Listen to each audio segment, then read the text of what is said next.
नमस्कार तथा सुप्रभात। उज्यालो रेडियो नेटवर्कसँगै उज्यालो अनलाइन र मोबाइल एप्लिकेशनबाट एकसाथ प्रसारण भइरहेको काया कैरनमा तपाईंलाई साथी जानुका दुवाडीसँगै दिपा तिमल सिन्हाको स्वागत छ। आज 2079 साल भदौ 13 गते सोमबार, भदौ शुक्ल पक्षको द्वितीया तिथि, सन् 2022 अगस्त 29 तारिक। आज दर खाने दिन।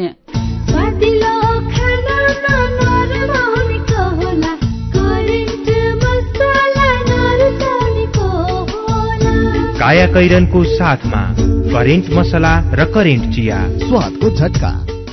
काया कैरन शुरू गरौं मुख्य खबरका शीर्षकहरूबाट। त्रिभुवन विश्वविद्यालय दयनीय अवस्थामा, 3 वर्षमा 300 दिन तालाबन्दी। प्राज्ञिक थलोमा उपकुलपति सहित पदाधिकारीमा दलका कार्यकर्ता भर्ती। विद्यार्थीको उदण्डतामा माओपार्टीका प्रमुख नेता मुखदर्शक।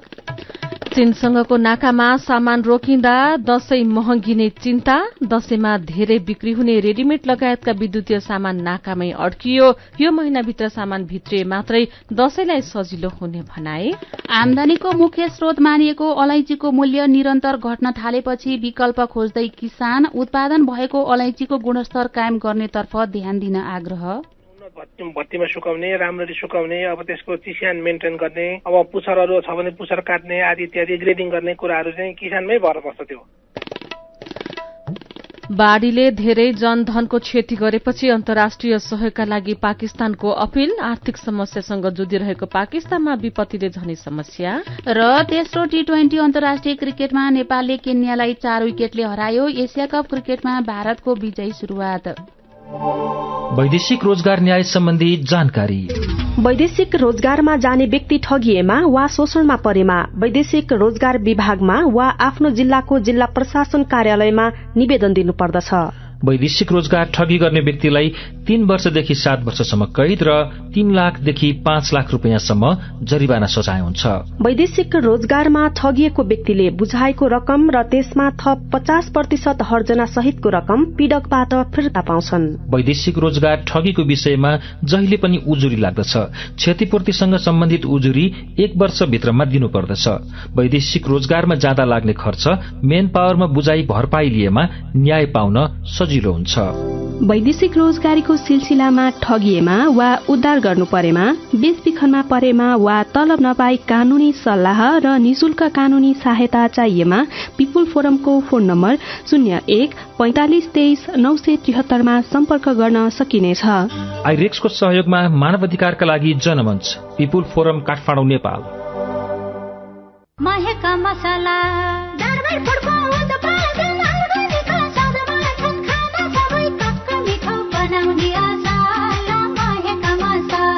दरबार फूड्सको महेक मसाला, दरबार ब्रान्डका नमकीन, भुजिया र दाल मोठहरू अब अन्तर्राष्ट्रिय स्वादमा सर्वत्र उपलब्ध छ। नेपाली मनको चाहना, राष्ट्रियताको भावना। Royal taste with Darbar food, a quality product of Manokamana group. Make life better जब हुन्छ घरमा उपयोग बेटरको। मेक लाइफ बेटर तब शोभा बढ्छ हरेक किचनको। Make life better rice cooker होस् या प्रेसर कुकर, ग्यास चुलो होस् या रोटी मेकर, हिटर गिजर, पंखा, इन्डक्सन, मिक्सर, ग्राइन्डर सबै टिकाउ छन्। Make life better, make life better, make life better, make life better. Better Home Appliances, make life better. काया कैरनमा अब खबरको सिलसिला। त्रिभुवन विश्वविद्यालयका उपकुलपति धर्मकान्त बास्कोटा हिजो बिहान पत्रकारहरूलाई आफ्नो मोबाइलमा 10 दिन अघि आएको एसएमएस पढेर सुनाउँदै हुनुहुन्थ्यो। आजदेखि विश्वविद्यालय नआउनुस् है, हाम्रो शान्तिपूर्ण आन्दोलन अशान्तिपूर्ण हुँदैछ, नत्र हामी जिम्मेवार हुने छैनौं। एसएमएस पठाउने विद्यार्थी नेभी संघका कार्यकर्ता थिए। 3 वर्ष अघि बास्कोटा उपकुलपति नियुक्त भएदेखि नै नेभी संघको एउटा समूहले विश्वविद्यालयमा तालाबन्दी, तोडफोड र अवरोध गर्दै आएको छ। यो अवधिमा 300 दिन त्रिवीमा तालाबन्दी भएको छ।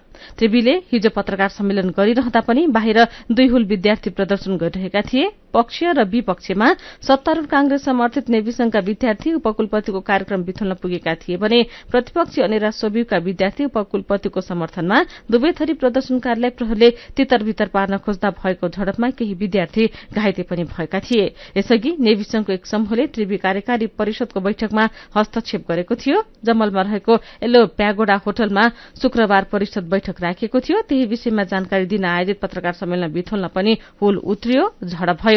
त्रिवीका अलावा पोखरा र संस्कृत विश्वविद्यालयमा पनि नेभी संघले लामो समयदेखि तालाबन्दी गरिरहेको छ। एकीकृत समाजवादी निकट अनिरा सोभियुले पनि असार अन्तिम हप्ता त्रिवी उपकुलपति बास्कोटाको कार्यकक्षमा तोडफोड गरेको थियो। एउटा पक्षले तालाबन्दी गर्ने र अर्कोले फुटाउने गर्दा विश्वविद्यालय रणभूमि बनेकोमा प्राध्यापक र कर्मचारीको चिन्ता छ। प्रश्नपत्र हुबहु छाप्ने दोषीलाई कार्यवाही हुनुपर्ने र छानबिन प्रतिवेदन सार्वजनिक गरिनुपर्ने नेभी संघको माग छ। विश्वविद्यालयले भने प्रश्नपत्रमा हुबहु गर्नेलाई 3 वर्षसम्म परीक्षा र पठन पाठनमा सहभागी हुन नपाउने कार्यवाही गरिसकेको दावी गरेको छ। दोषीको नाम भने गोप्य राखिएको छ। नाम सार्वजनिक गर्दा सुरक्षा खतरा हुने अनुमान गरेर गोप्य राखिएको परीक्षा नियन्त्रक पुष्पराज जोशीले बताउनुभयो। नेभी संघका सभापति दुजाङ शेर्पाले 1 वर्षमा नतिजा प्रकाशन गर्न नसकेर त्रिवीले विद्यार्थीमाथि अन्याय गरिरहेको बताउनु भएको छ।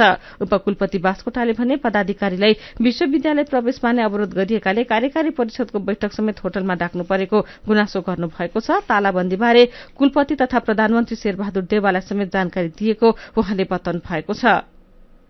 प्रधानमन्त्रीले तालाबन्दी नगर्न निर्देशन दिए पनि गृह मन्त्रालय र प्रहरी प्रशासनबाट सहयोग नपाएको पदाधिकारीहरू बताउँछन्। देशको जेठो र सबैभन्दा ठूलो विश्वविद्यालयलाई प्राज्ञिक थलो बन्न नदिएर कार्यकर्ता भर्ती केन्द्र बनाउने माओपार्टीका प्रमुख नेता नै हुन्। कांग्रेस, एमाले र माओवादी केन्द्र मिलेर तीर्थ खनियालाई उपकुलपति बनाउँदै सबै विश्वविद्यालयका पदाधिकारीमा भागवण्डा गरिएको थियो। त्रिवीमा नेतृत्व आउँदा केपी शर्मा ओली नेतृत्वको सरकार भएकाले उहाँले पनि आफ्नै विश्वासपात्र बास्कोटालाई उपकुलपति बनाउनु भएको थियो। प्राज्ञिक थलोमा उपकुलपति सहित पदाधिकारीमा दलका कार्यकर्ता भर्ती, विद्यार्थीको उद्दण्डतामा माओपार्टीका प्रमुख नेता मुख दर्शक आजको कान्तिपुर दैनिकले खबर छापेको छ।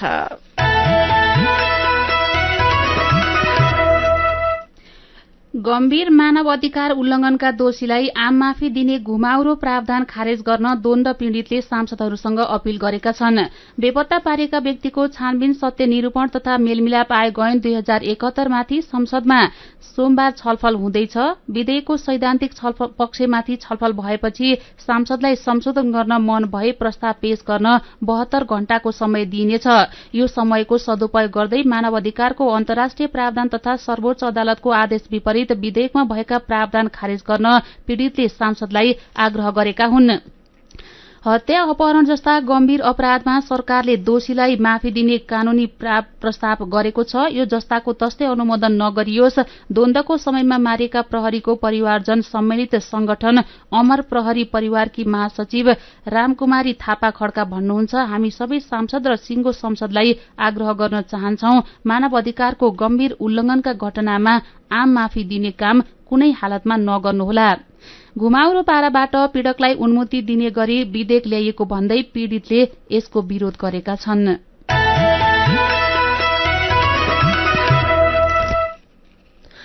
नेपालमा नागरिकता प्रमाणपत्र सम्बन्धी कानून बनेको 70 वर्षमा 4,24,422 महिलाले वैवाहिक अंगीकृत नागरिकता लिएका छन्। नेपाली पुरूषसँग विवाह गरेर आएका उनीहरूलाई वैवाहिक अंगीकृत नागरिकता दिएको हो। गृह मन्त्रालयका अनुसार भारत, चीन, अमेरिका, फिलिपिन्स, इण्डोनेसिया, भूटान लगायत 80 देशका महिलाले बिहे गरेर नेपाल आएपछि वैवाहिक अंगीकृत नागरिकता पाएका छन्। 13,552 जनाको भने राष्ट्रियता खुलेको छैन।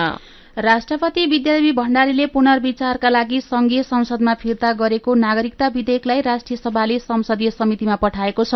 राष्ट्रपतिको सन्देशलाई बेवास्ता गर्दै प्रतिनिधि सभाले जस्ताको तस्तै पारित गरेको विधेयकलाई राष्ट्रिय सभाले पुनर्विचारका लागि विधायन व्यवस्थापन समितिमा पठाएको हो। गृहमन्त्री बालकृष्ण खाँडले राष्ट्रिय सभाको हिजोको बैठकमा नेपाल नागरिकता पहिलो संशोधन विधेयक 2079 लाई विधायन व्यवस्थापन समितिमा पठाउने प्रस्ताव राख्नु भएको थियो। राष्ट्रिय सभाका अध्यक्ष गणेश तिमेल सिन्हाले प्रतिनिधि सभाबाट जस्ताको त्यस्तै पारित भएर पठाइएको विधेयकलाई समितिमा पठाउनका लागि सरकारलाई मनाउनु भएको थियो।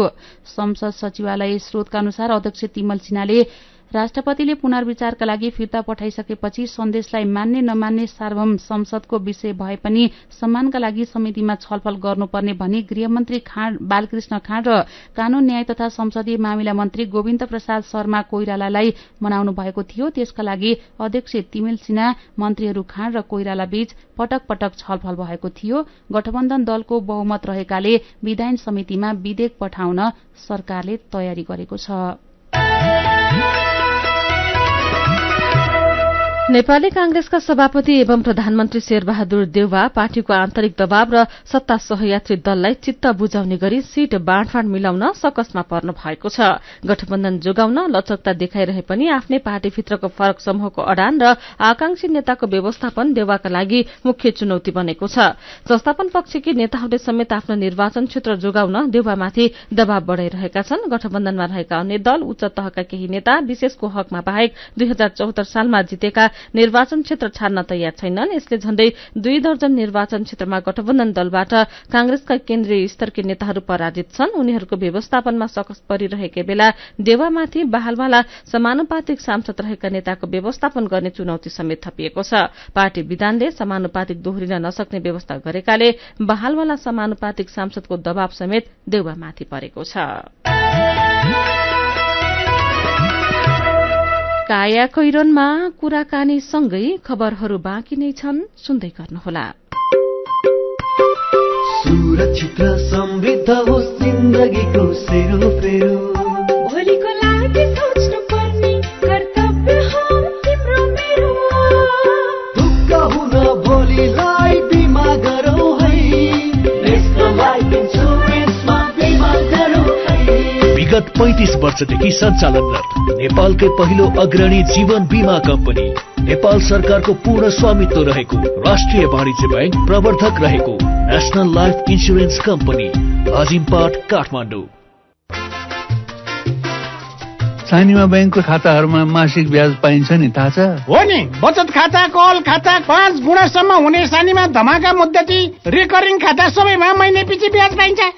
त्यसो भए सानीमा बैंकको 5 गुणासम्म हुने मुद्दती खाता भनेको के हो त? न्यूनतम अवधिमा 5 गुणासम्म हुने सानीमा धमाका, सानीमा रेमिटेन्स धमाका मुद्दती खाता हुन्। सानीमा रेमिटेन्स धमाकामा त 5.79 वर्षमा 2 गुणा तथा 13.45 वर्षमा त 5 गुणा हुन्छ नि। अनि मासिक बचत गर्ने रिकरिङ खाताको बारेमा थाहा छ त? किन नहुनु, मासिक प्राप्त हुने ब्याज तथा किस्ता रकम मुद्दतीमा नै क्रमिक रूपमा जम्मा हुने रिकरिङ खाता हो। यसमा भविष्यमा ब्याज दर घट्ने चिन्ता पनि हुँदैन। अनि उच्च प्रतिफल पाउने खाता चाहिँ रिकरिङ खाता तथा 5 गुणासम्म हुने मुद्दती खाताहरू हुन्। बचतमा नि, बचतमा सानीमा सुपर सेभिङमा त 8.03% ब्याजका साथै रु 5,000 सम्मको निशुल्क होल बडी चेकअप सुविधा पाइन्छ। धेरै बुझेका रहेछौ।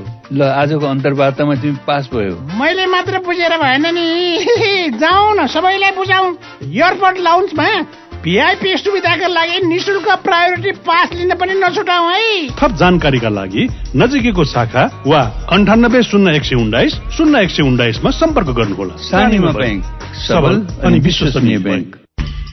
थोरै बचत धेरै कायदा, बीमाका छन् फाइदै फाइदा।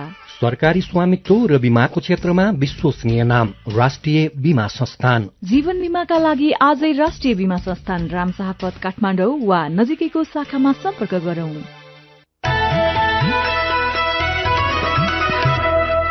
उज्यालो रेडियो नेटवर्कसँगै उज्यालो अनलाइन र मोबाइल एप्लिकेशनमा प्रसारण भइरहेको काया कैरनमा तपाईंलाई फेरि स्वागत छ। यतिन्जेल हामीले त्रिभुवन विश्वविद्यालय दयनीय अवस्थामा 3 वर्षमा 300 दिन तालाबन्दी, प्राज्ञिक थलोमा उपकुलपति सहित पदाधिकारीमा दलका कार्यकर्ता भर्ती, विद्यार्थीको उद्दण्डतामा माओपार्टीका प्रमुख नेता मूकदर्शक, गम्भीर मानवाधिकार उल्लंघनका दोषीलाई आम माफीको प्रावधान खारेज गर्न पीड़ितको अपील, नागरिकता विधेयक विधान समितिमा लगायतका खबर प्रस्तुत गर्यौं। अब बाँकी खबर। तीजको चहल पहल शुरू भइसके पनि उत्तरी नाका बन्द हुँदा दशैं बजार कस्तो हुन्छ भन्ने अन्यल छ। तीज सकिएसँगै दशैं बजार शुरू हुने व्यवसायीहरू बताउँछन् दशैं शुरू हुन 35 दिन बाँकी छ। तर दशैंमा धेरै बिक्री हुने रेडिमेड सामान लगायत विद्युतीय सामान उत्तरी नाकामै अड्किएका छन्। सामान अड्किएकै कारण व्यापारी, तिनका कर्मचारी, बैंकको ऋण, गोदाम भाडा लगायत विविध कारणले गर्दा स्वतः मूल्य बढ्ने व्यवसायीहरूको भनाइ छ। अबको 25 दिनमा उत्तरी नाकामा अड्किएका सामान नेपाली बजारमा आउन सकेनन् भने तिनको अर्थ नहुने नेपाल हिमालय सीमापार वाणिज्य संघका अध्यक्ष अशोक कुमार श्रेष्ठले बताउनुभयो। तीज लगत्तै दशैंको व्यापार शुरू हुन्छ, तर नेपाली बजारमा सामान उत्तरी नाकामै छन्। उहाँले भन्नुभयो, नाकामै आइसकेका सामान छुटाउन सरकारसँग माग गरेका छौं। उत्तरी नाकाको अवस्था हेर्दा कोरोना संक्रमण घटे, नाका खुल्ने नत्र नखुल्ने देखिएको उहाँले बताउनुभयो। दशैंका सामान नाकामा अड्की बसेका छन्। भदौभित्र आए भने मात्र दशैंका लागि बिक्री गर्न मिल्छ, नत्र त्यसको अर्थ हुँदैन उहाँले भन्नुभयो। उत्तरी नाकाबाट लत्ता कपडा, विद्युतीय सामग्री, खाद्यान्न, फलफूल लगायतका सामग्री नेपाली बजारमा भित्रन्छन्। बिग्रने सामान लगायत 100 ट्रक सामान चिनिया नाकामा अड्किएको उहाँको भनाइ छ। दशैं तिहार लगायत चाडपर्वमा अन्य समयको भन्दा 40% धेरै सामग्री बिक्री वितरण हुने भएकाले सरकारले यसतर्फ ध्यान दिनुपर्ने उहाँले बताउनुभयो। तीज लगतै दशैंका लागि धेरै सामान खोज्न आउने भए पनि यसपटक सामान आइ नसकेको काठमाडौँको महाबौद्धमा जेम्स कपडाको होलसेल पसल गरिरहेका शाश्वत आचार्यले बताउनुभयो। नाकामा चाडपर्वलक्षी सामग्री अड्किएको भन्दै हिजो नेपाल राष्ट्रिय व्यवसाय महासंघले विज्ञप्ति नै जारी गरेको छ। आयातित सामग्री चिनिया सिमानामा रोकिएको र लामो समयदेखि निर्यात ठप्प भएको घटनाले आफूहरूको ध्यानाकर्षण भएको महासंघले जनाएको छ। तीज शुरू भएसँगै सुनचाँदीको पनि मौसम शुरू भइसकेको छ, तर पर्याप्त सुन नभएको व्यवसायीहरूको भनाइ छ। उपभोक्ताको माग बढ्दै गए पनि व्यवसायीसँग पर्याप्त सुन नभएको सुनचाँदी महासंघका अध्यक्ष मणिकरत्न साक्यले बताउनुभयो। सुनचाँदीको सिजन शुरू भइसक्यो, बजारमा सुन छैन, हामीले ग्राहकको माग नै पूरा गर्न नसक्ने अवस्था आउँदैछ उहाँले भन्नुभयो। सामान्यतया प्रतिदिन 25 देखि 30 किलोसम्मको सुनको माग रहे पनि आफूहरूले धान्न नसक्ने उहाँको भनाइ छ।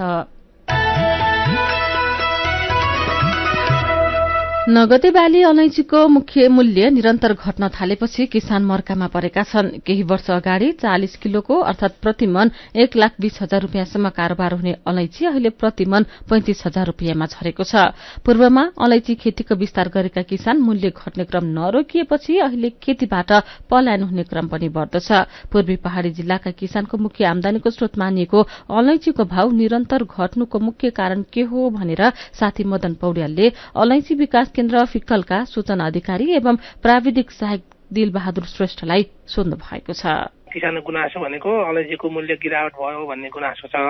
विदेश निर्यात गर्नको लागि व्यापारीहरूले नै अलिकति गरे जस्तो लाग्छ मलाई। अब लास्ट इयरमा 52-55 हजारसम्म मूल्य भएको थियो। यसपालि अहिलेको मूल्यहरू सोध्दाखेरि मैले हिजो सोधेको लगभग 36,000, 35-36 हजार मात्रै छ भने। अब यहाँ किसानलाई व्यापारीमा सोद्धा पनि व्यापारीले बाहिरतिर निर्यात भएको छैन, त्यति डिमान्ड भएको छैन भनेर उहाँ व्यापारीले पनि त्यसो भन्नुहुन्छ। अब हाम्रो अलैँचीको गुणस्तरमा पनि अलिकति भएन भने गुणस्तर सुधारको लागि पनि अब उहाँहरूले प्रोसेस गरिरहनु भएकै छ। उहाँहरूले किसानहरूले पनि गर्नुभएको छ र उहाँहरूले व्यापारीहरूले पनि गर्नुभएको छ।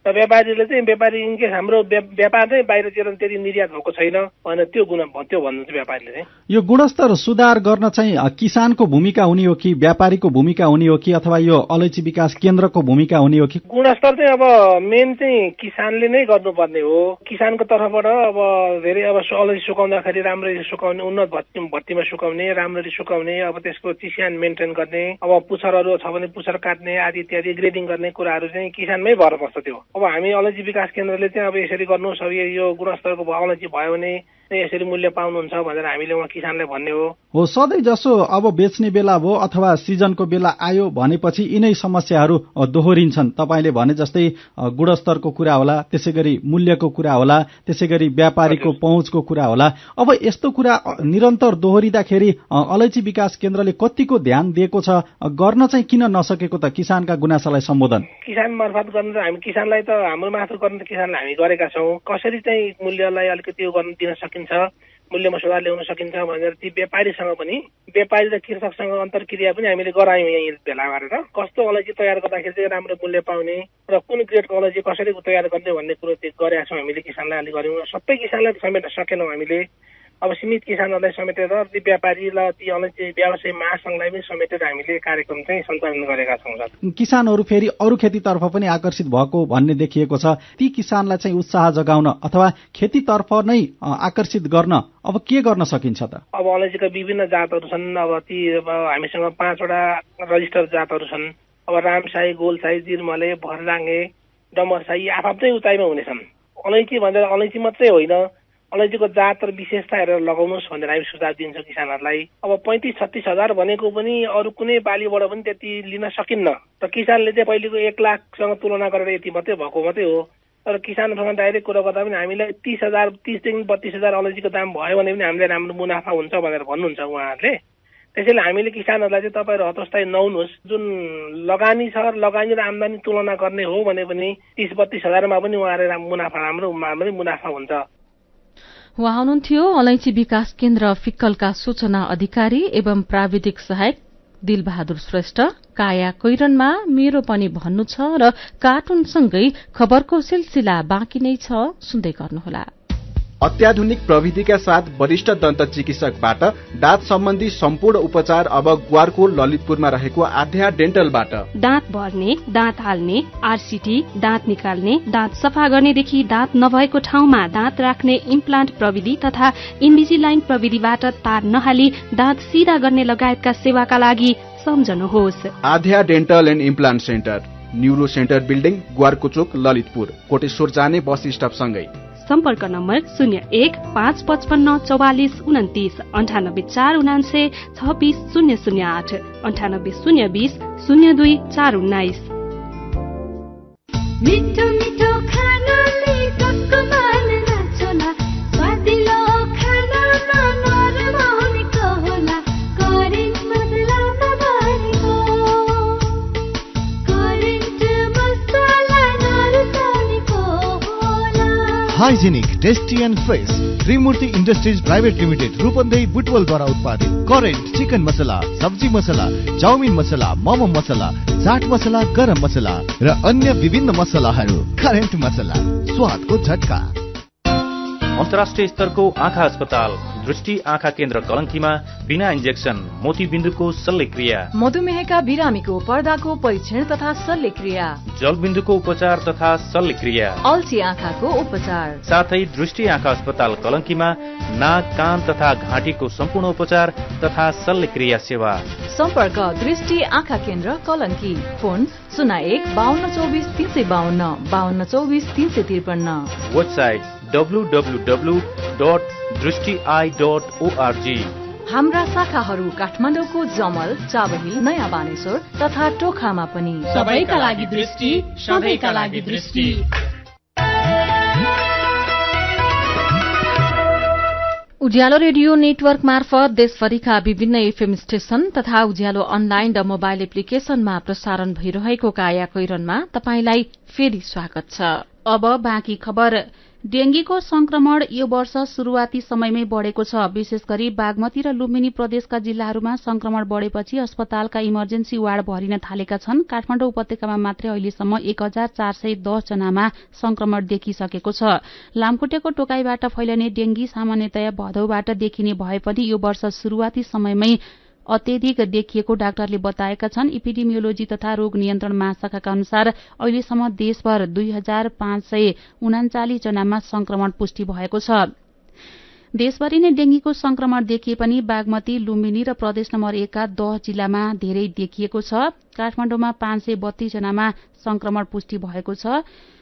यस्तै पछिल्लो 2 महिना यता उपत्यकामा मात्रै 1410 जनामा डेंगीको संक्रमण पुष्टि भइसकेको छ, जसमध्ये ललितपुरमा 858 र भक्तपुरमा 20 जनामा संक्रमित भइसकेका छन् भने काठमाडौँमा 532 जना संक्रमित भएका छन्। शुक्रराज ट्रपिकल तथा सरुवा रोग अस्पताल टेकुको इमर्जेन्सी वार्डमा शनिबार 85 जना, शुक्रबार 68, बिहिबार 65 र बुधबार 59 जना उपचारका लागि पुगेका छन्। इमर्जेन्सीका सबै बेड भरिएपछि हिजो कुर्सीमा राखेर बिरामीको उपचार गरिएको थियो। मेरो पनि भन्नु छ। पछिल्लो समय दर खाने र तीज मनाउने संस्कृतिमा आएको परिवर्तनबारे उद्धव पौडेल भन्नुहुन्छ, तीज पर्व भड्किलो बन्दै गएको छ। हुने खानेले मिठो खाने, राम्रो लगाउने, कपडा गहना प्रदर्शन गर्दा हुँदा खाने वर्गमा हीनताबोध हुने गरेको छ। सकिन्छ भने गरिब दुखीलाई खाना खुवाएर सहयोग गरेर तीज मनाऊ। यही विषयमा ज्ञान प्रसाद तिवारी लेख्नुहुन्छ, पहिला विवाह गरेर गएका छोरी चेलीले दुःख सुखका वेदना र खुशी समेटेका गीत गाएर थपडी मारेर गाउँघरमा भेला भएर सामूहिक दर खाने गर्थे। तर अहिले यस्तो कमै भेटिन्छ।